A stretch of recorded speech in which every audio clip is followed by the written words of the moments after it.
Here I have 10 array and let me show you how to insert here the microSD and nano SIM card. So at the very beginning, let's start by pressing the power key, choose power off and wait until your device will be completely switched off.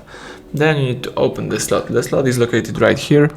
So here you've got the slot for microSD, so let me start with that one. Let's just open the slot by using some kind of the special tool or simply the paper pin. As you can see, I just opened the slot. Here I have my slot and here I can insert here the microSD, so let me do it. Here I have such a card with the characteristic edge right here. Let's put this card in that position.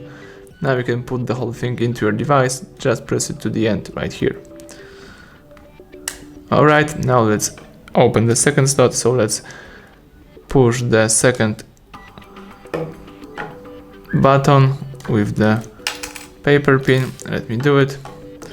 Alright, here you can insert 2 nano SIM cards, so let me just use the one, for example, in that slot. So let's insert the nano SIM card in that position. We need to do it that way right here, and let's insert with the following corner. Alright, this is the properly prepared slot. Now let's put the whole thing into your device and let's press it to the end.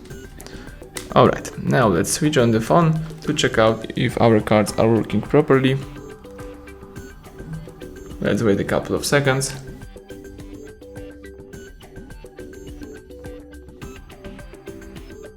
Alright, so now let's unlock the screen. Here you need to open the list of all apps, scroll down, choose settings, and as you can see here you can choose network and internet, and you can choose here SIM cards, and one SIM card was inserted. Let's go back. Now you can also go back again and choose here storage, and here you've got information about your portable storage. So everything was done correctly. So thank you for watching. Please subscribe our channel, leave thumbs up under the video.